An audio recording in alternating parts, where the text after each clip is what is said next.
Hello to everyone. Good afternoon to all of you joining us in North America, and good evening to those in Germany. My name is Annette Klein, and I am program curator here at the Goethe-Institut in Boston. It is my great pleasure to welcome you to the first panel in our new series called The State of the Arts.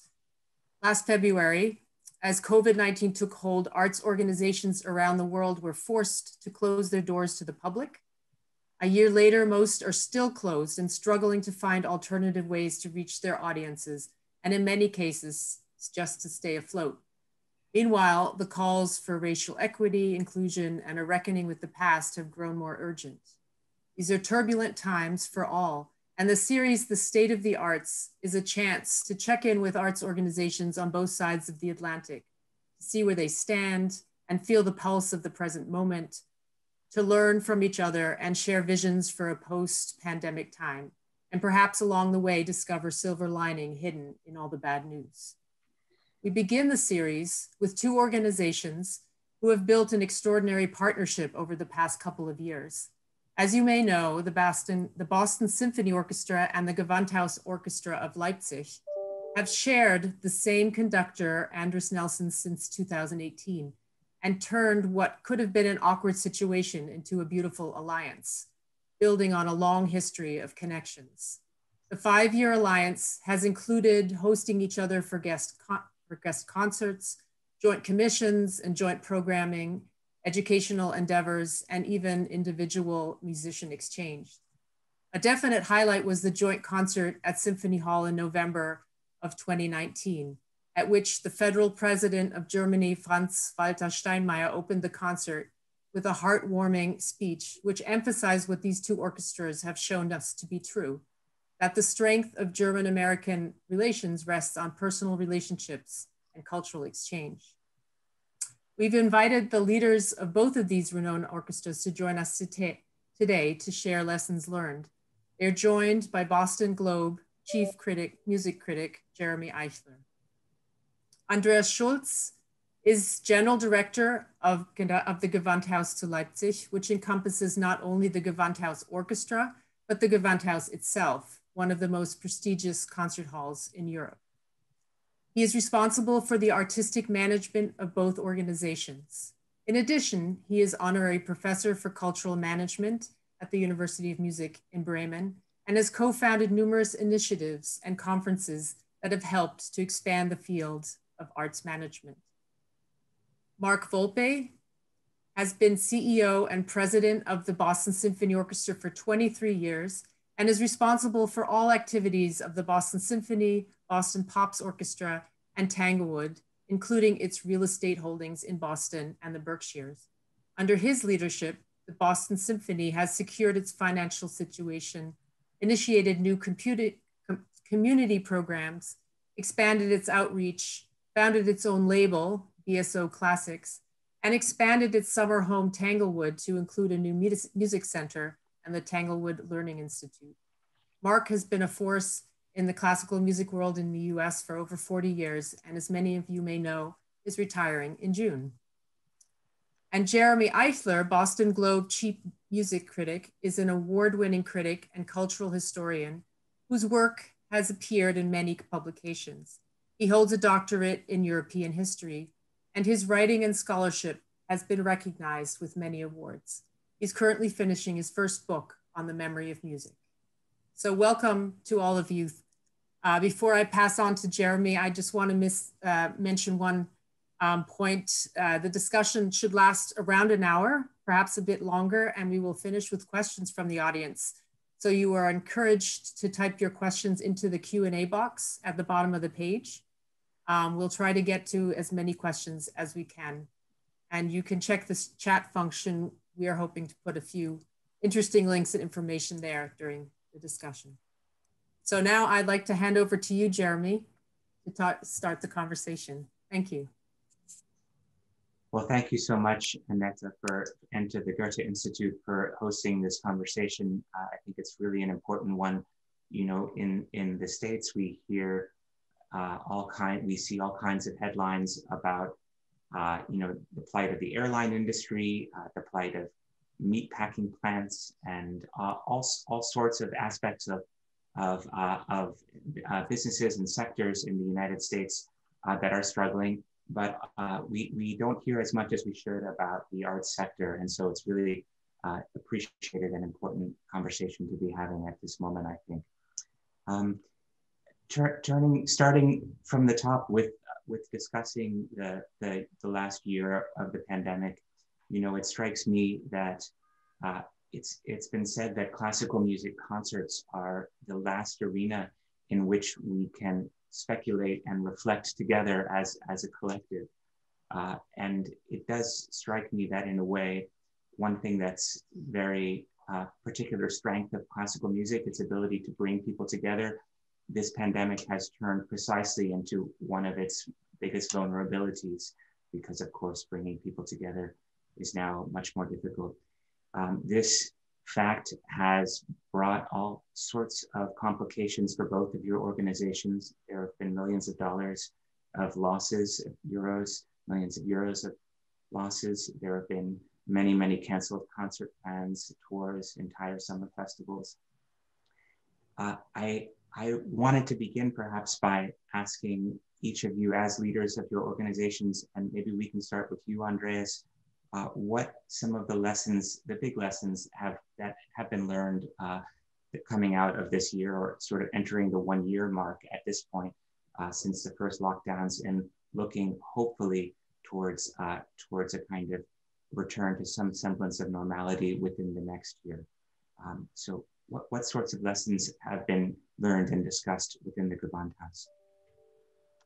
Jeremy, thank you so much for the question, and as well, many thanks to Annette, and a warm welcome to everybody who is now watching us in our discussion. I'm really under the impression of today, because perhaps you know that yesterday, Chancellor Merkel and the Prime Ministers have had an important meeting talking about the next 4 weeks, and we get the first solutions over this week, now waiting what the state of Saxony will decide. I'm ready, let's say, with the institution to open on April 1st and to be back for our public, because for such a long time we can't do any concerts. I'm working daily in a house of music, but it's a house of quietness. There's no music, there's nothing. And I'm happy on the one side that we started last week with CD productions with Andreas and the Gewandhaus Orchestra, testing the orchestra that they can be here, but it's important to be back for the public. And with these, what we learned yesterday night, what will be the next rules for the next 4 weeks, this is important to know how to act. What we have learned, let's say so far, that I'm really very happy, I have to say, that we are part of the city of Leipzig, because the city of Leipzig is covering everything. And I'm extremely thankful to my fantastic team, what we do have here, because the pressure on the team, changing everything, sometimes 2 times a day, opening the box office, closing the box office 5 days later. It was really this in, out, out, in, which really, let's say, goes on the nerves of everybody. And I'm very thankful that we managed the whole situation in that way. Important is as well that I learned that we really have to work hard on lobbying the culture in Germany, which is an important point, perhaps to underline later on what that means, but also that we are not very well positioned digitally. So let's say, just very simple. Normally when we have had meetings in London or in Germany, we travel by train or fly or whatever, we have had no video conference room. Very small thing. Perhaps everybody is loving now to hear that. We have to manage these small things. And this was important and done. I think we also have learned, as we say in German, these higher, faster, further cannot be the goal in the future. We have to rethink about that, what we are doing and how we will do that, and also what we can do outside of the Gewandhaus. I'm happy to have the public here in Leipzig, in the main hall and in the Mendelssohn Hall. But before summertime, we have had a very special experience with many ensembles, small ensembles, chamber music ensembles of the Gewandhaus Orchestra. We have done open air concerts in front of social institutions, hospitals, and so on. And we got so many thanks from these people who will never come to our concerts because they are ill or in these institutions. And this is something as a new experience. And really, we would like to hold these experience, to take it in the future and to go more outside in addition to our concerts, to bring the music to these people who could not come to the concerts. Yeah, thank you, Andreas. Just a few aspects will be much more. Yeah. But just there's also Mark sitting on the other side. Yes. He will have also many things. That's fine, Andreas. And Mark, I'd love you to address from the Boston Symphony side the same questions. Also, perhaps like Andreas did, with an eye on both the operational side of things, which I know many people will be interested in hearing about, but also just that last portion of it about the extent to which the last year has or has not led to some kinds of thinking or reflection about the larger mission of the orchestra. Sure. Well, first, just to reinforce in a different way the point you made in the preamble that preceded the question, there was a piece in one of the British publications that broke the economy into 27 sectors. And outside of the hospitality industry, we were most adversely affected. We in the performing arts, obviously goes beyond orchestras, but and so that is indicative and consistent with the basis of your question. And also, as you noted, there in times of great social, moral upheaval, of economic upheaval, the orchestra's always been there as a unifying force, music bringing, and whether you're talking 9/11, where we went and took a requiem, and we did it here, we took it to Carnegie, of course. Our orchestra played for the services for the 2 flight crews that were both Boston based. You know, Kennedy gets assassinated, the orchestra's there during the Depression.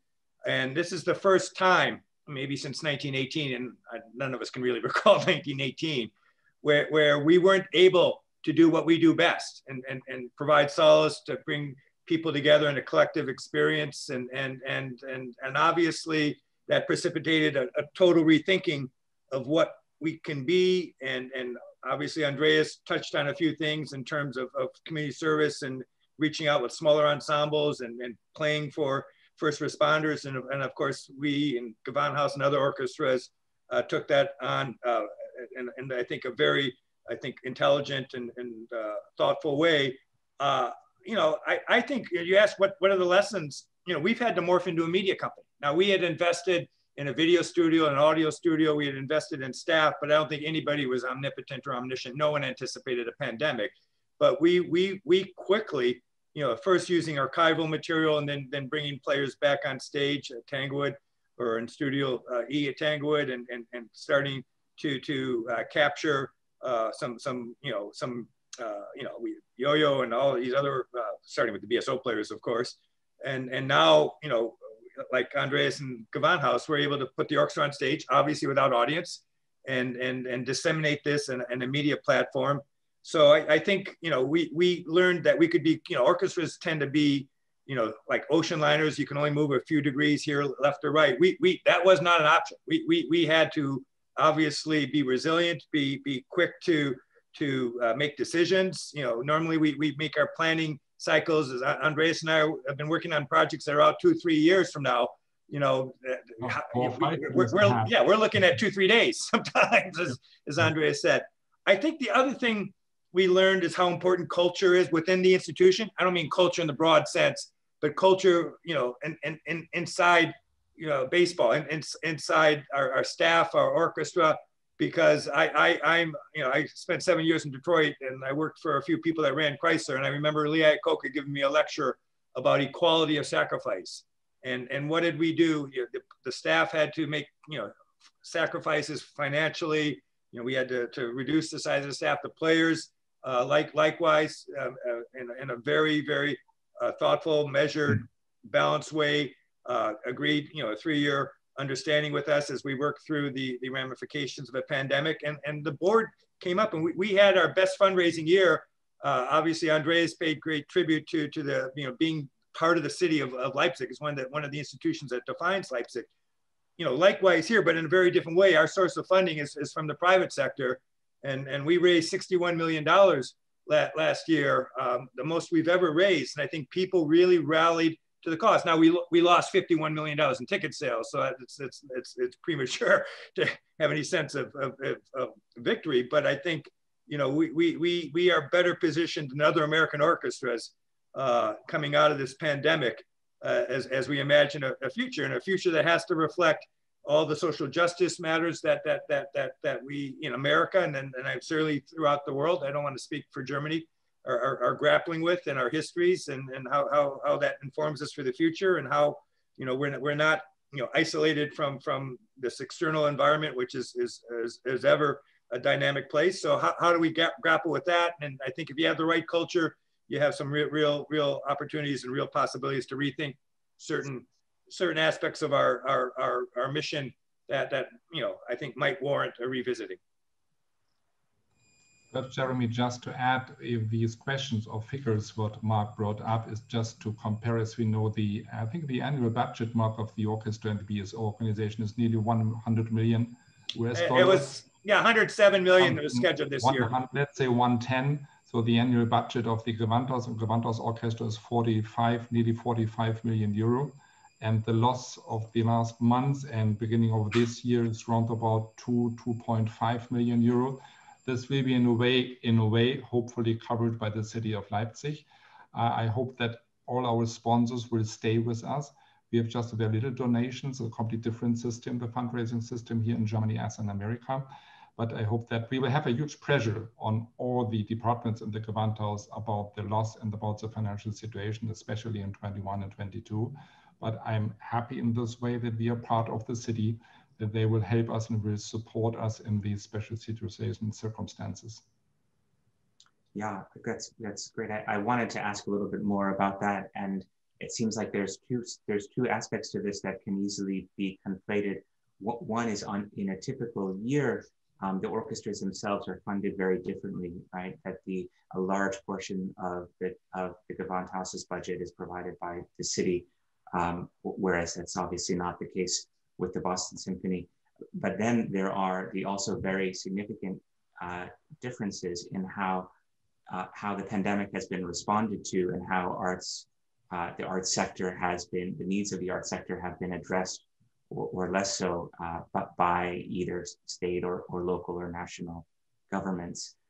Maybe each of you could speak just briefly about this kind of emergency crisis interventions that have, and whether you feel that the needs of the sector and of the orchestras in particular have been adequately factored into consideration. Andreas? Start, Mart? You go ahead. Yeah. So let's say there's a really new aspect for the team in the Gewandhaus as well for the orchestra. This is short-time work, because we never have had that before. There was a special contract between the unions in Germany and the orchestra. The Gewandhaus Orchestra was for nearly 4, 5, 6 months on short-time work, as well as the staff. We have many of our staff in home office. Yes. Yeah, we call it Kurzarbeit, I think short-time work. This is a completely new experience, I have to say. There are many special programs, special financial aid programs in Germany, as well in Saxony, and as well in Leipzig. Most of these programs are not for the Gewandhaus Orchestra because we are too big as an institution. And so we do have a special system here in Leipzig with the government here, that we will get these extra of the loss, that we could just provide the situation and go ahead in the artistic planning, but with pressure on all parts. That means we have a loose jobs in income, as well not being on tour with the orchestra, and we are really in strong discussions how we could solve the situation. On the other hand, there's a very positive explanation because the ticket holders, most of them are just giving us a donation, the value of the tickets to the Gewandhaus, and we get more than 250,000 euros in that, and also 2 huge donations where I'm happy with. This is all the extra that we could go ahead with. Big plans we have had in the education department and also in other areas. In Boston, it's been interesting because I think for the first time, at least in my experience, there's a recognition that we're integral to the economy, we as an institution. And so in the last stimulus package, there was a major provision out. There was PPP money through the small business, and we weren't eligible for that because we have, in a given year, Jeremy, we have 1,300 employees. When we were in full throttle. But now there's a program Sheltered Stages. There's $15 billion. It applies to, you know, performing arts organizations as well as museums and zoos, and certainly Broadway as well. So that all the rules and regs are being promulgated, and there's some employee retention credits. So I think for the first time, as a matter of public policy in America, in the broadest sense, there's incremental money in the NEA, but it's you can take the Leipzig city investment in this incredible orchestra that Andreas, and you multiply it by 3 or 4, and you get the entire federal budget for America, for every cultural institution, you know, large, small, mid-size. So ultimately, as a matter of public policy, this I don't know, you know, maybe it's just in the crisis, there's a recognition, and maybe it's a one-time phenomenon, but there's money available to us through the federal government that was never there. I'll say another aspect of this that I should have noted earlier. You know, one of the things and one of the consequences, manifestations of morphing into a media company is all of a sudden our content is seen. I think we last measure was like 88 countries, 6 continents. So I mean, millions of people now have access. You know, someone living in Kuala Lumpur or someone living in Prague, Czech Republic, isn't going to jump on the subway and be at Symphony Hall 4 stops later. So they are now able to you know, obviously we have the content up for 30 days, access our content. And so, you know, Berlin was out there before. I mean, Leipzig, some of their video stuff is very, very sophisticated. And so we have taken this opportunity, you know, to broaden our reach. Now, we know you know, we're here first and foremost for Boston and for Tanglewood, and I don't want to overstate the importance of that, because our you know, economic well-being is contingent on our core constituencies supporting us, and the government will help a little bit, but ultimately our model is basically we have to earn 50% of our budget from ticket sales, and the other 50% we have to raise. So there's incrementally our budget, $110 million. There's a couple, there might be 100,000 in government money. So it's incremental relative to the scope of our aspiration and the scope of our budget. Just to compare that, as I said, Jeremy, our annual budget is 44 million euro, 45, is that the income, our own income by ticket selling, touring business, sponsorship, and renting the hall is nearly 55, 56%. And the subsidy by the city of Leipzig is nearly 45, 46%, which are 2 extremely good figures in comparison to many other orchestras in Germany. But as you, Mark, do have really huge donation and sponsorship. We do have less donation, but many sponsors, but this is less than 10% the sponsoring income every season. But that was staff, actually... You said you do have around about 110 people in your employees, your staff. So the administration and artistic staff in Gewandhaus is nearly 90. And we do have around about 180 musicians. As you know, the task of the orchestra is to be the orchestra of the Gewandhaus, as well as the orchestra for the Leipzig Opera, and let's say the chamber orchestra for St. Thomas Church, where we do perform every weekend the Bach cantatas together with St. Thomas Boys Choir. I mean, one of the consequences of this pandemic is I referenced 1,300, of which 320 were full-time. We're now down to about 220, a staff of 110. We were a staff of 210, you know, because when you start looking at, for our friends in Germany, you know, we own a complex with 104 buildings called Tanglewood that has on 500 acres. And we own our hall here. We own the 2 buildings adjacent to the hall. So our real estate, you know, footprint is significant, to say the least, in terms of how, you know, how we interact with the government. I mean, in America, there was a conscious decision not to use the European model of state subsidy, but to encourage people to invest with their private money. And the way that encouragement was organized is through the tax code, and people who contribute to the Boston Symphony get deductions to charitable, especially those who itemize, of course, can deduct. So as a matter of public policy in America, you know, for a certain, you know, 501c3, you know, whether it's education or social services or in the environment or culture, certain activities were deemed to be of significance and of public value, and are thereby given preferential tax treatment, which is how the government actually supports. When you start looking at the amount of money the government loses because of the ability to deduct, and that goes far beyond the cultural community. Okay. I'm glad that you mentioned. Oh, sorry.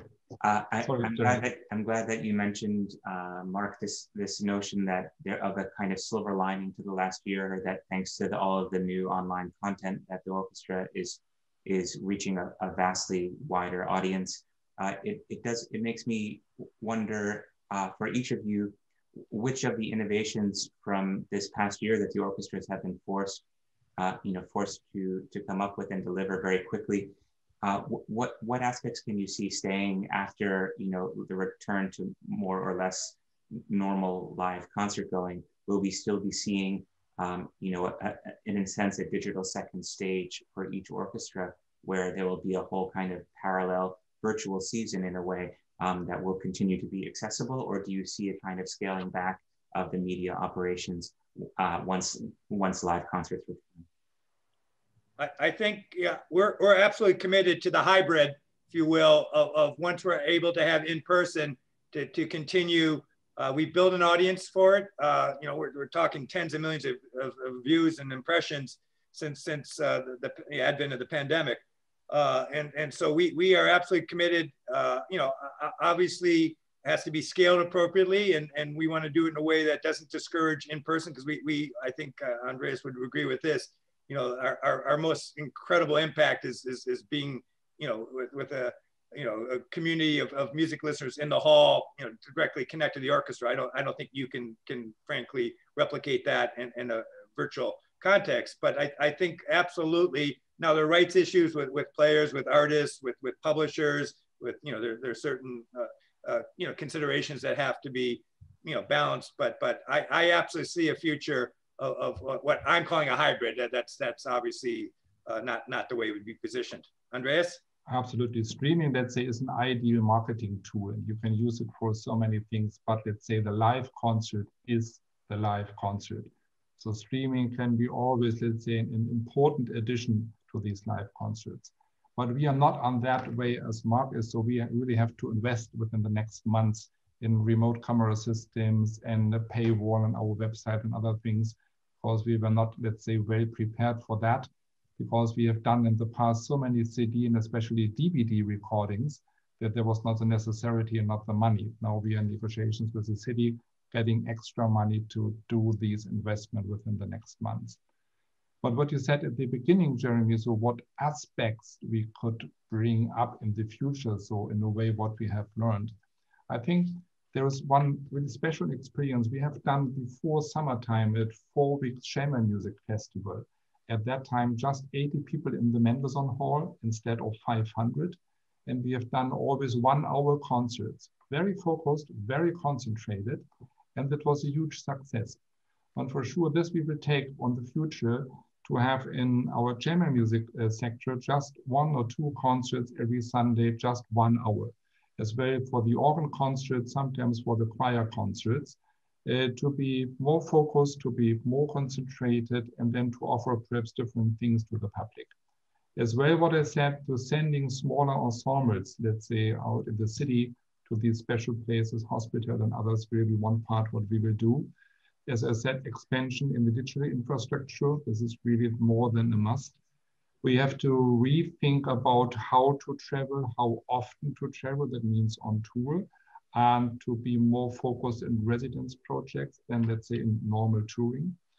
And as well for the team, less travel, more video conferences, for example, and to build up a really good network between the German cultural institutions. Fighting for better lobbying, that's important in the future, but to have more platforms where we could just exchange all kinds of subjects, what are now part of this pandemic or will happen in the future. So I've done it with a few friends. We called it Runder Tisch, round table, where we do have meetings every 6 weeks. There will be nearly 17 intendants from different orchestras, concert houses, also private presenters. And we are really in a very good talks about different subjects, how to help or to understand the difficult situation in this pandemic. And this makes me very happy because we have done there many things, and I think there are more than enough results which we could just bring in the future. Great, thank you both. I think that as Annette alluded to at the beginning of our conversation, we were hoping to focus both on the pandemic, which we've been discussing, but also on this larger second subject as well, and in connection with some of the other kinds of reckoning that orchestras have been doing to some extent on both sides of the Atlantic. So if we can certainly return to talk more about the implications of the pandemic in the question and answer period, if there are questions that individual listeners have. But perhaps we could talk for a little while now about this other side. Mark, you alluded to the image of the orchestras as this ocean liners that are moving only a few degrees left or right over time. And yet it's not only the pandemic that's asked for more radical responses from large organizations, large orchestras like the Boston Symphony and others across the country, but of course also this process of racial reckoning and this larger conversation about racial justice that's gathered momentum certainly in the United States and to some extent globally since the murder of George Floyd last summer. And maybe I'll just begin by asking the Boston Symphony, like many orchestras, has issued statements in support of the causes that are the different platforms that are being put forward now, groups like Black Lives Matter and others. And I'm curious about how those public statements of support have translated sort of on the other side of the footlights, and in what ways is the Boston Symphony currently trying to meet the moment of racial reckoning in this country with its own measures at play now and looking into the future. It's interesting because I, as you may or may not know, spent 6 years in Baltimore and 7 years in Detroit. And in Detroit in particular, we created a African American Composers Forum, a fellowship. We had all sorts of other initiatives. So this isn't new, but I think consistent with what I was noting earlier, we were shifting 2-3 degrees. And I think, as you know, my hometown's Minneapolis. So this, I don't want to get into the particulars of that city's dynamics, but with obviously the incredibly devastating, murder of George Floyd, for lack of a better word, it's absolutely forced us to rethink, the pace, rethink the approach, certainly, and every dimension of what we do. I don't want to say any of this is easy, but candidly, programming wise, there wasn't a program that the players created in their summer initiative at Tanglewood that didn't have, people, indigenous people, people, men and women from a variety of racial groups. And I think that thinking has certainly been brought into the core season that now is reflected in the BSO Now content that gets disseminated at least every week. And so, certainly, and that also has affected, our thinking in terms of artists. And candidly, we we're remiss and probably not as proactive as we should have been, but it's absolutely got to be part of the DNA of the institution going forward. Now on the staff, the first thing we did is, we in the pandemic had already organized virtually weekly staff meetings, and I mean the entire staff, and then of course subsets of the staff were meeting.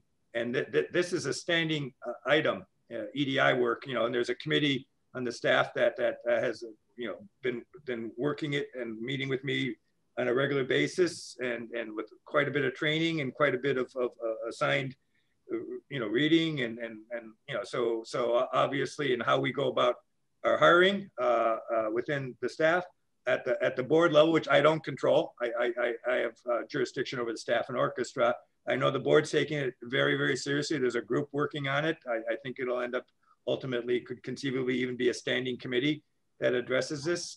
Certainly within the orchestra, as I noted earlier, our partners in the orchestra, our colleagues, agreed to a 3-year contract that reflects the realities of the pandemic, and embedded in that was a very, I think, very thoughtful fellowship program for people of color that will tie in with what we do at Tanglewood, since we train a good part of the next generation of musicians, or have some role or some part in the training of many, many instrumentalists who go far beyond Boston and play in every major orchestra in the United States. So I think there's an enormous amount to be done, but we are absolutely committed on every level to addressing this, and I don't think this is something you just do and you check the box. I think it's got to be, you're talking about systemic challenges, so it's got to be an ongoing effort, and at some point I think we bring all the constituencies together and work through it, and I DNA or whatever, I don't want to be glib, it's just got to be part of everything we do going forward. Andreas, I'm obviously the context is very different, but I'm wondering whether you're experiencing, whether the Gewandhaus is experiencing similar kinds of conversations around the composition of the orchestra, the repertoire, and the themes that Mark's talking about. To what extent are those translating in the German context? Yeah, we do have all our meetings with the orchestra committee or with other parts of the orchestra about conductors, about programs, about looking back what happened in the last season. Then especially with Andreas, all our testings meetings do we have. And also in these pandemic times, we do have special people sitting around the table and talking about the situation, how to handle it, how to do it in the best way. Let's say this thing of, let's say, crisis communication was and is well done here. So I have nothing to add. I'm happy with all of these. Yeah, it's interesting. I think that it seems it's been identified here in the States. Well, first of all, that it's one of the realities that orchestras are grappling with, including the Boston Symphony, is not looking on stage like very much at all like the communities that they're attempting to serve, and specifically with a lack of representation from Hispanic and African American communities on stage. This is it's a complicated issue that we can and should have a whole other panel discussion about just even this aspect of things. But one of the things that's been singled out is this question of auditions and how auditions are conducted, and essentially whether they are done with the auditioning musicians behind the screen, or so-called blind musicians, or blind auditions, or without a screen. And there have been calls, some of them quite adamant, for an end to blind musicians, an end to blind auditions, so that orchestras can start taking a more active part in shaping their own composition to reflect the values that they're attempting to espouse.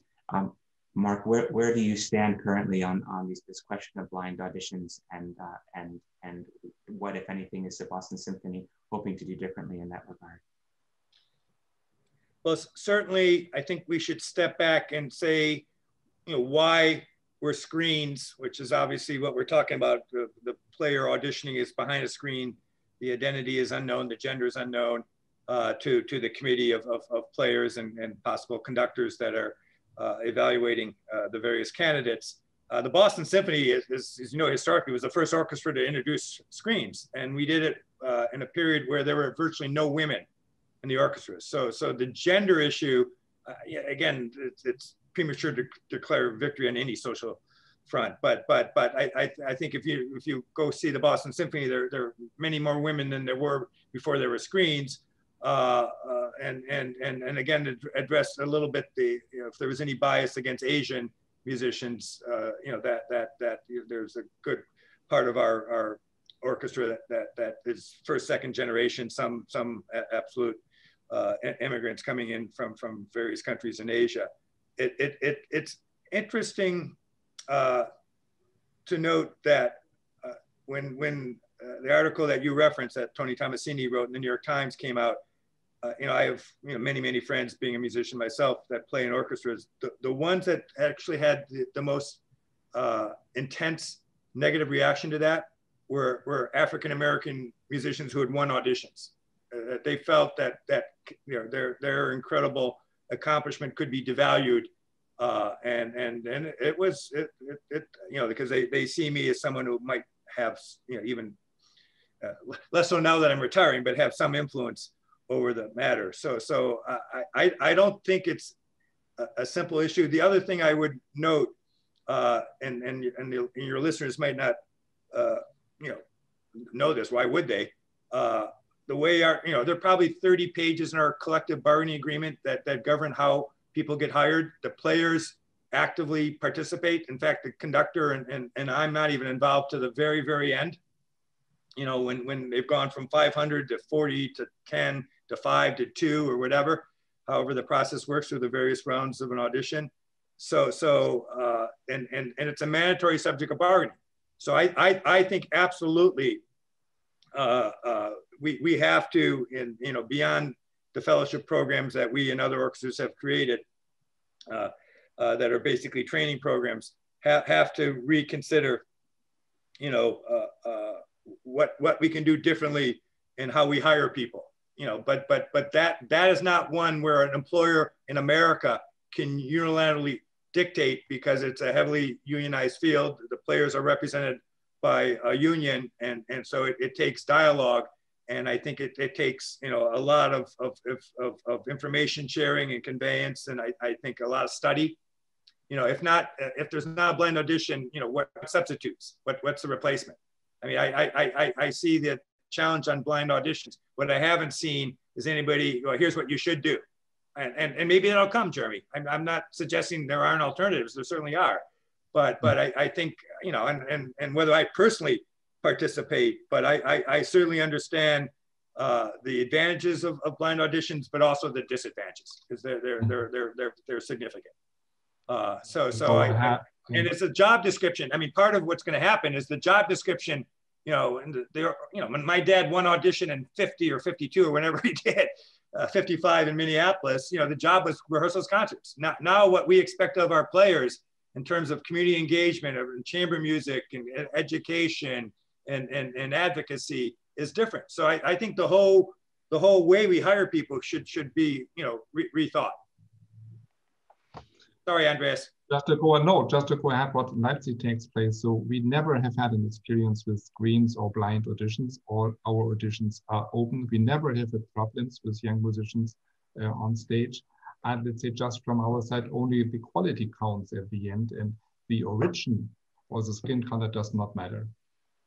So just to give a few figures, which is always perhaps interesting, people sitting around on Zoom, is that we do have nearly 180 musicians. There are nearly 120 males, 60 females round about, 130 German music coming from Germany, and round about 45, 50 musicians from more than 25 countries. So really a German, but as well an international orchestra. Right.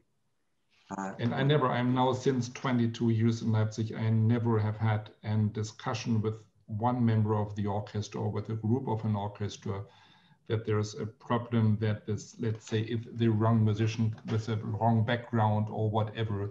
So it's always the quality, and we are happy to get the best of to bring them to Leipzig, to the Gewandhaus Orchestra.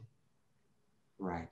I mean, I guess the question would be whether the composition of the orchestra, as it's currently being formed by the existing audition practices, yes, whether you feel that or whether it's felt that it reflects adequately the composition and the diversity of the cities that you're trying to serve. But maybe we can pause on the audition question, because I know it's sort of a rabbit hole that we can and should go down in more depth. And I just to broaden this on this larger subject, of course, orchestras are reckoning and grappling with how to address these issues in the moment and going forward.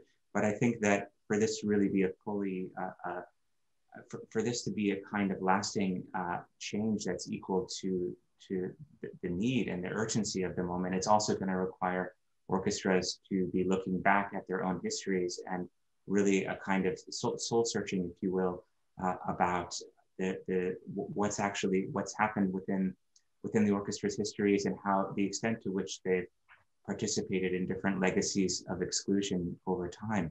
And so a lot of this is happening.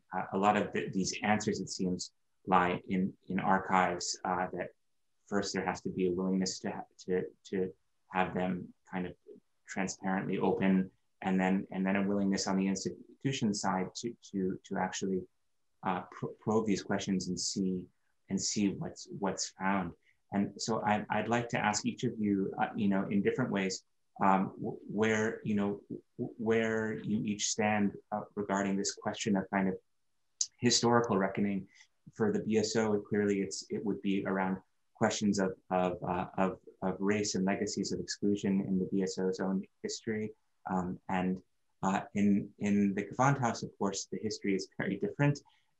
But there are, of course, two periods, the communist period and then the period between 1939 and 1945, or 33 and 45, we should say.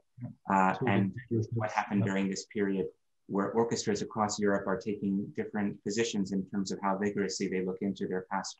So perhaps starting with you, Andreas, we can ask, what appetite, what interests, what efforts are currently underway for the orchestra to grapple with its own history?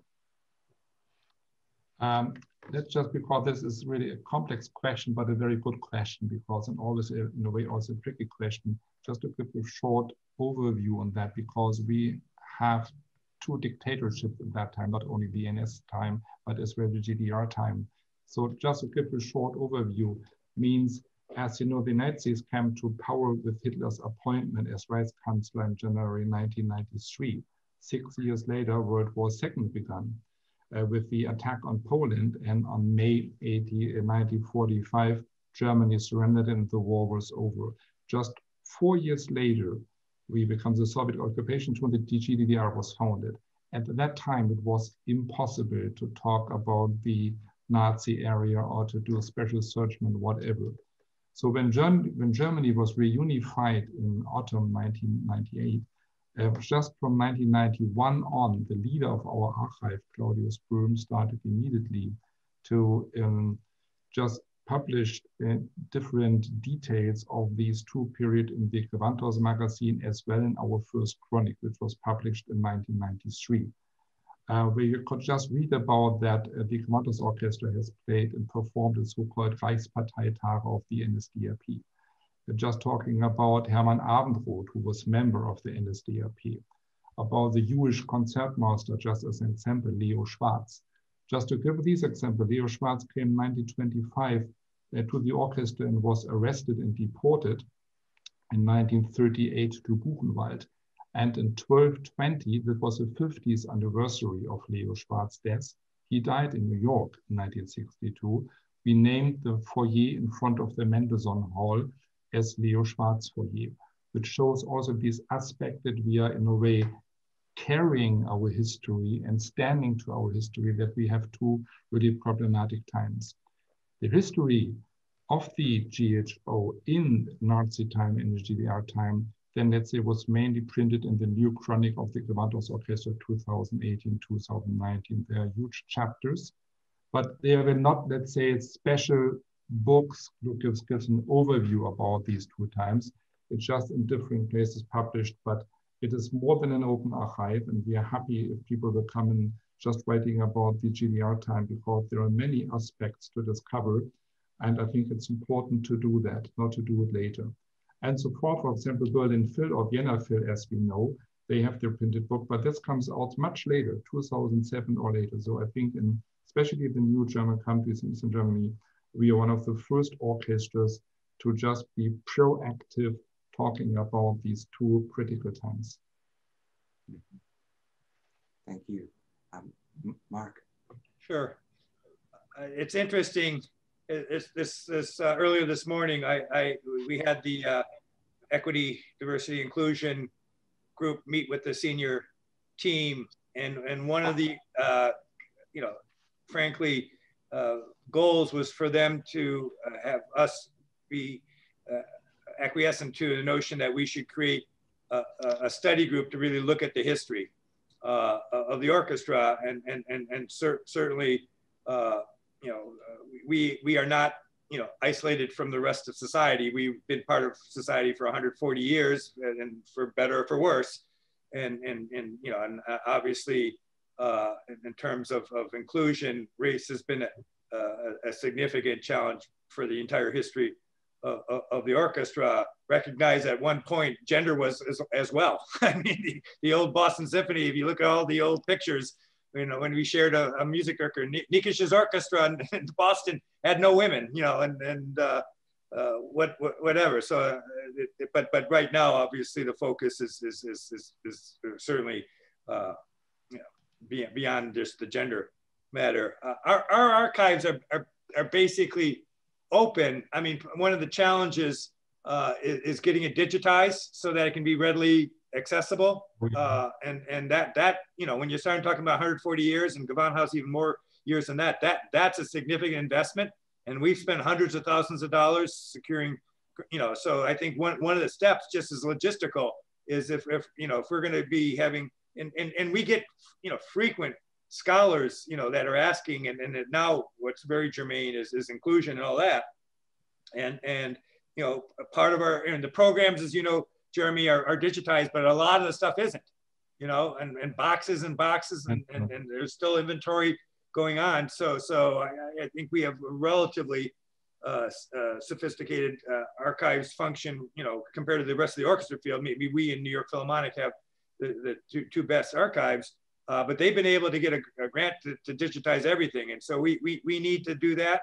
And I think, how we, we got to learn from our past. That's basically the primary purpose, and kind of sense, of what the trajectory is and what we can do.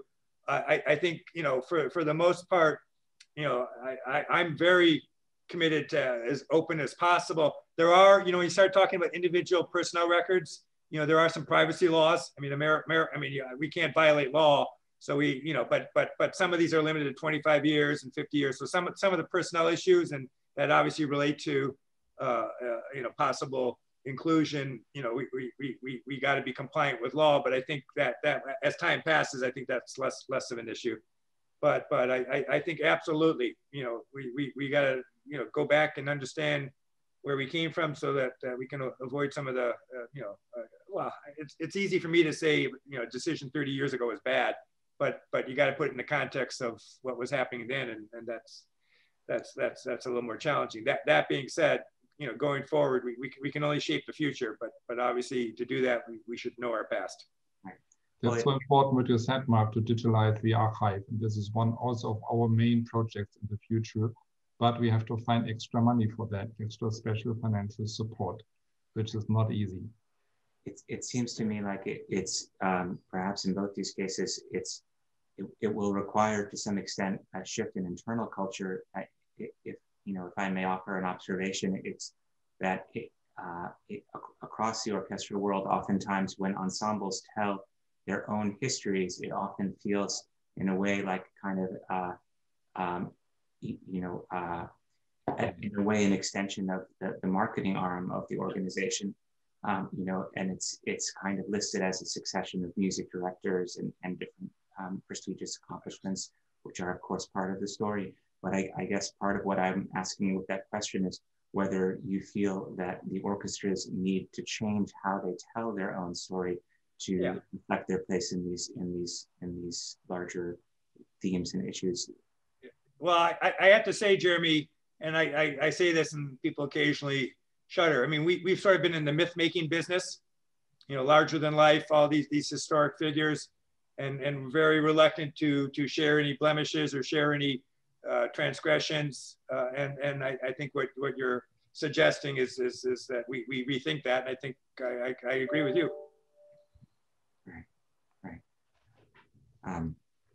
I know that we'll have some questions coming up from our listeners. I think they're already coming into the chat now. And here's Annetta, who's perhaps can share some of the questions that have come in from the people viewing from home. Yeah, absolutely. We have had some questions, and I Wonderful. think, yeah, definitely. One question that continues on this racial equity question, there's been a question specifically about Project STEP, if that's still going on, but I think it goes to, it's a more general question of, you know, one of maybe the jobs of an orchestra is to think about the next generation and how do you get more, you know, a more racial equity pool of applicants for the orchestra, and does the orchestra have a role in that respect of kind of growing a new generation of musicians that's a little bit more reflective of our society? Yeah, well, we have always, with the Tanglewood Music Center, taken pre-professionals and trained them, and we brag about it being we're training the next generation. I think if you're going to deal with equity inclusion, you got to go into, frankly, those are 23, 24, 25-year-olds. By that point, they're musically somewhat shaped. I think you're absolutely right. Project STEP is still a going concern. They're housed in our building. They haven't been in our building since the pandemic, since we're so obviously scaled back with what we can permit in the building. But we're doing it online. We're doing it virtually. There's another program that we're very involved with, the Mellon Foundation, and across 4 different cities, and looking and our players are very involved in doing master classes. In fact, we just had a master class, one of our violists in 4 cities, and basically focused on getting instruments in the hands of kids of color, and giving them the mentoring, the training and opportunity, and following up. It's not, as in my conversation with the Mellon Foundation, you can't just do it in a 3-year pilot. You got to do it generationally. So I think it's a resource allocation question. And maybe in the past, we haven't focused enough on that and how we allocate our finite resources. And although we have a healthy budget, or did have a healthy budget pre-pandemic, and hopefully we'll have one again, that we spend more focus, and frankly, advocacy's got to be part of that. And going to Beacon Hill here, which is where the government's situated, or Capitol Hill in Washington, and make the case that to be educated, it's not even about training the next generation of musicians. It's about if you're going to be truly educated, music, the Greeks and the Romans had it right. It's one of the 7 disciplines. And you want to educate society, that should be part of it. And we probably have been a little remiss in the advocacy part of that. So it's an incredible program. It's a few people have frankly passed into orchestras. One played the Miss Orchestra where I was. They came out of Project STEP.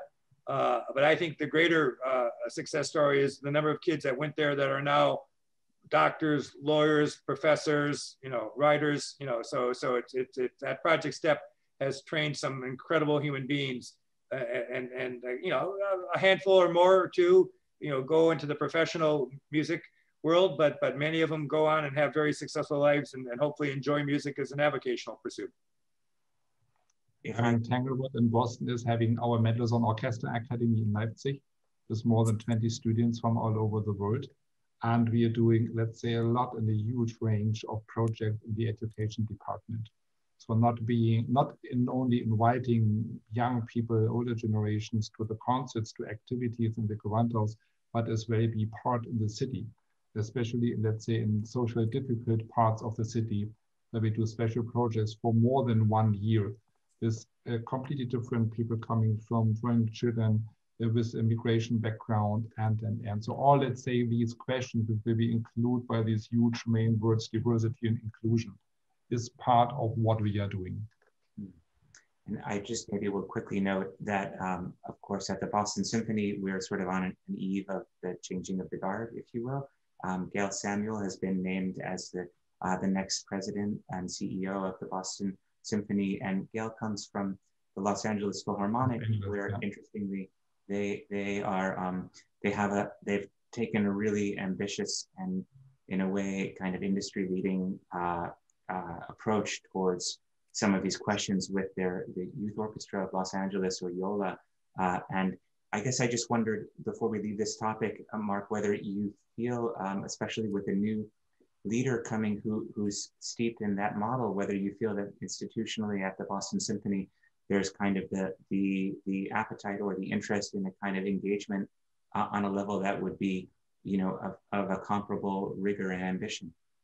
Yeah, I mean, that was driven by, you know, the greatest disciple of Abreu, who formed the El Sistema program decades and decades ago, in the late Abreu, you know, Gustavo Dudamel, and so they've taken his inspiration and built in something very special. I never want to speak for Gail, but I think one of the things Gail has said, so I'll just repeat it, is you know, Boston is very different than Los Angeles, and albeit I think this is going to be a major emphasis, how you do it in Boston might be different than how you do it in LA, and addressing the same equity and issues and as well as inclusion and diversity. So I think you got to give her a chance to study it and work with the team here and learn about Boston. Her whole life is for the most part been in LA. She's a native of LA. So that certainly, and she was part of the team that built that great program. I can't say anything but great things about it. But I think she's got to sort out with the team here what makes sense for Boston. Back to you, Annette. Yeah, I think there's been a couple of questions directly about COVID and how the orchestras will be starting up again. Maybe both of you could share, I mean, you must be thinking about, once the go-ahead comes from above, how are you going to start up concerts? How are you going to entice people to come back into the concert halls? And adding to that, you know, some of them have gotten quite happy with listening to your concerts at home. What are you going to do to get them to come back to the concert hall when the time comes? First, let's say we have to know on which day we could open the concert house. I hope, let's say, in the middle or end of April.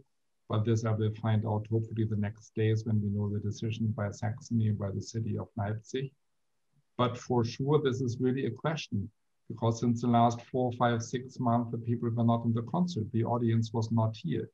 And we have to do many things in advertising, marketing, and so on to say, yes, here we are back again with our wonderful orchestra, with wonderful programs. Please come again.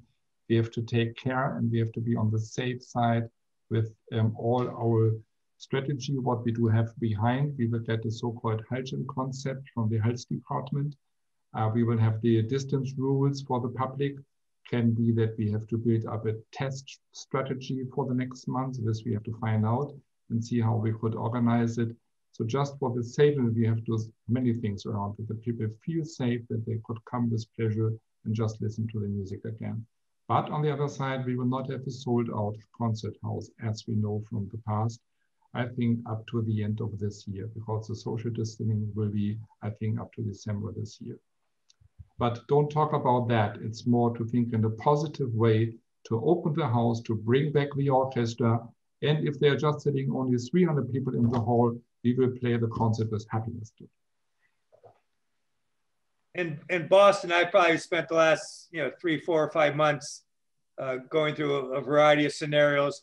One advantage we have is Tanglewood, which is 500 acres. We have an outdoor venue. And so we've been modeling. I've been hopefully making the case to the various constituencies, and obviously the government has to weigh in. Obviously in a scaled back, socially distanced, way. But when you have a lawn that can easily accommodate 13,000, social distancing, is less of a challenge than it is in a confined space. And obviously any scientist that's been studying COVID will tell you outdoor is better than indoor in terms of how it's transmitted. So I think we're hopeful. We're not there quite yet, and we're not going to be announcing anything probably for at least a month. But we've been working on it since I think November or October, and so I think that would be the first time we would be able to introduce the notion of in-person audience. I think there's a distinct possibility in the fall in Symphony Hall, but obviously we'll see how the vaccination rollout continues and see what the science suggests. Hopefully there's no escape variant out there to be alarmist, but so we want to be optimistic. And in terms of enticing people back into the hall, I think, you know, we will be offering the hybrid, even at Tanglewood. We've already modeled that. And at Tanglewood, we already have multiple cameras, you know, because we were already projecting what was going on stage onto the lawn at the back of the shed. And we can obviously enhance what we've been doing previously. So that's not a big jump for us. And then putting that on a platform and sharing it with the world isn't that big a jump as well. Easy for me to say because I don't have to do the technology. You know, that being said, I think people are social and communal, and I think you know people will come at it you know when their comfort levels are there, and everyone's going to look at it differently, and depending where they are demographically and every other, you know, age demographically and every other way. But I think people will come back and want to be part of a in-person live concert experience. I think the power of that, as sophisticated as we are technology-wise and in terms of disseminating content virtually, I don't think you can replicate the power of being in a community of music listeners in a great hall, whether it's in Leipzig or Boston, and hearing the power of these incredible orchestras and the beauty and everything else you get. And so I don't want to be presumptuous. I think we'll have to be incredibly proactive, and people are creatures of habit, and they might have gotten out of the habit. And so how we encourage them, that's frankly a marketing question. But I'm optimistic. Me too. And I hope that the people are, let's say, hungry to listen and to eat music. So just to become back. Yeah, great. So maybe one last question, and also this helps to sum up a little bit. What I've noticed is that both of you have kind of come up with new programming. I mean, the BSO, I've watched the online, and the programming seems a lot more adventurous than I've seen in the past. You know, finding new composers to play and mixing symphony with chamber music. And there's been a lot of really interesting, which I found very interesting to watch and enticing in its own way. And in Andreas, I've seen that you've gotten musicians into a bus and taken them into the community, and you know, kind of gone out, which has been Christmas bus idea, right? Yeah, something. It's just been something that, you know, we've had to be more creative as a result to get out and to reach people. But I'm wondering, as you look forward, is there some silver lining in that? And are there some of these things that you're going to retain? Because it certainly has allowed you to reach a larger audience, and it's also allowed you to reach perhaps a different audience because you've done things in different ways. So maybe as a sum up, how do you see your orchestras going forward? In these times, we have had so many creative ideas, and for sure we will bring many of them to the future. As for example, the Christmas bus, or as it had to be with smaller ensembles in the city, to have shorter concerts, shorter programs, to have more right program offered than before. We will have our main concerts with the main repertoire that we will perform, but there are many aspects what we have learned in the last month, and for sure we will bring these into the future, and I think it's the right thing. I've always been grappling with, you know, we've had this same concert format for a couple of centuries. Concerts, believe it or not, have gotten shorter over time, but that being said, you know, I kind of proposed to the team, and I call it the magazine format. You know, someone who used to love, you know, Newsweek and Time, and when I was a kid, and so elements of, you know, so you picked it up, and it's not just the music part of it, what I call them the magazine segments, you know, that are related to the music, maybe directly, maybe a little less directly, and so I think, you know, when Jeremy and you ask, you know, what you know, silver lining, what have you learned? I think there's some real possibilities or opportunities rethinking the format, you know, and we're musical organizations. There's going to be music is key, is integral, is certainly, you know, inherent in our mission. But there are ways of organizing it, and there are ways of augmenting what we do that I think we've been fairly open-minded and creative in the pandemic, and I hope that gets transferred to post-pandemic. Right, and I guess I'll just add, Annette, before handing it back to you for final words, is just that it does seem to me also that one possible through line to life after the pandemic, or really an enhancement, could possibly be just this notion that if I don't think it would be possible to fully take for granted either of these two ensembles, of course, but there is a notion that that perhaps just the singularity of public communal concert life wasn't something that was necessarily appreciated week by week until all of a sudden it's completely vanished. And so I do think that when concert life returns, there will be a kind of a hunger and an interest in really being there with the fullness of attention and energy that perhaps will feel special in its own way. So I'm certainly looking forward to that. Yeah. Yeah, so I just want to wrap up and thank you all for being here today for this really interesting conversation where we found similarities, but also differences in how it's possible to deal with the COVID and different issues. So Andreas and Mark, thank you so much for taking the time to share some of your experiences and ideas. And Jeremy, thank you for leading this wonderful conversation.